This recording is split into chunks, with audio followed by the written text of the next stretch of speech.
मधुबनी जिले के झंझारपुर थाना क्षेत्र के एक गांव में नाबालिग के साथ गैंगरेप का मामला सामने आया है।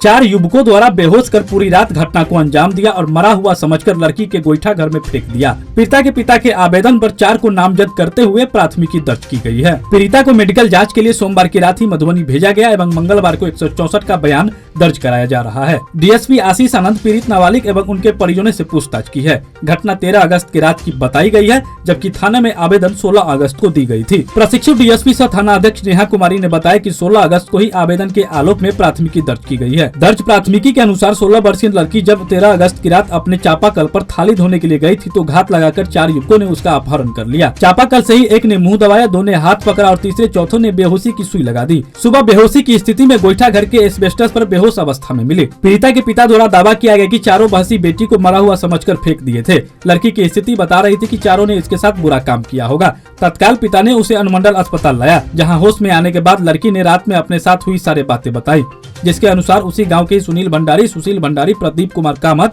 एवं सुरेंद्र कुमार भंडारी नामजद किए गए हैं। प्राथमिकी में बताया गया कि लड़की का गला दबाया गया था, जिसके कारण वह ठीक से बोल नहीं पा रही थी। लिखकर और इशारा कर अपने साथ हुई बातों को बताया है। डीएसपी आशीष आनंद ने कहा है कि 376D, 366 पॉक्सो अधिनियम सहित अन्य धाराओं में प्राथमिकी दर्ज की गई है। मेडिकल रिपोर्ट आने के बाद और अनुसंधान के बाद गैंगरेप की पुष्टि की बात कही जा सकती है। उन्होंने यह भी बताया कि नामजद लोगों से पीड़ित लड़की के घर वाले की पुरानी पहचान है। नामजदों में एक सुशील कुमार पीड़ित लड़की के भाई का दोस्त भी बताया गया है।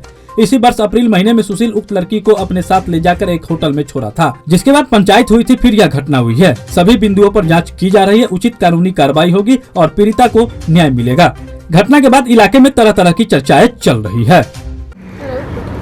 थाना झंझारपुर अंतर्गत चौरा महरेल के एक निवासी गंगा प्रसाद महतो द्वारा एक आवेदन दिया गया कल थाना में कि उनकी नाबालिग पुत्री के साथ 3-4 लड़कों के साथ में उनके साथ मिलकर के गलत व्यवहार किया है। इस संदर्भ में हम लोग इन्वेस्टिगेट कर रहे हैं।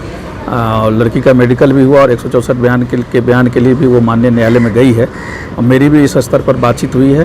थानाध्यक्ष नेहा कुमारी के सामने मैंने उनके माता पिता के समक्ष बयान भी लिया है। इसमें यह भी बात प्रकाश में आई है कि जिस लड़कों को अभियुक्त बनाया गया इसमें कुछ लड़कों का उनके घरेलू संबंध भी रहे हैं, घनिष्ठ संबंध रहे हैं। उनके चचेरे भाई के साथ वो दोस्त रहे और काफ़ी घरेलू आना जाना था। और अप्रैल के माह में भी लड़की और इसमें एक लड़के का नाम जो है वो लोग एक साथ बाहर गए थे, जिसमें फिर देर रात्रि वो लोग लौटे, जिसका सामाजिक स्तर पर पंचायती हुई।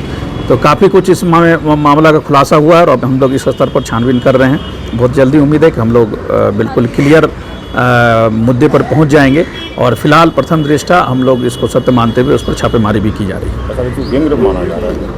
ये उनके एप्लीकेशन में उन्होंने यह क्लियर कट रेप केवल उन्होंने लिखा है कि गलत काम किया। अभी भी मैंने इस मुद्दे पर बात की तो वो ये कह रही है कि सर कुछ सुई टाइप का चुभाया गया था, उसके बाद मुझे होश नहीं है। मेडिकल कराया गया है और जो बात सामने आई है उसमें घरेलू मैटर होने की बात हुई कि घरेलू संबंध होने की बात कही जा रही है कि उनका घरेलू संबंध था। तो मेडिकल आ जाता है और फिर हम लोग अन्य बिंदु पर जांच कर रहे हैं। कुछ नशे का दावा वगैरह का उपयोग ये मेडिकल में हम लोग आ जाएगा जब ये मेडिकल कराया गया। सर घटना 13 तारीख की बताई जा रही है और मेडिकल 16 को हुआ है। इस मुद्दे पर उन्होंने एप्लीकेशन में दिया है कि वो परिवार में आपसी मुद्दे पर समझ रही थी। इससे पहले भी 1 अप्रैल में उन्होंने इशू बताया था, जिसमें जो अभियुक्त बनाए गए उसमें एक लड़का भी था, जिसका उन्होंने आपसी लेवल पर पंचायती करके मामला को सॉर्ट आउट किया था।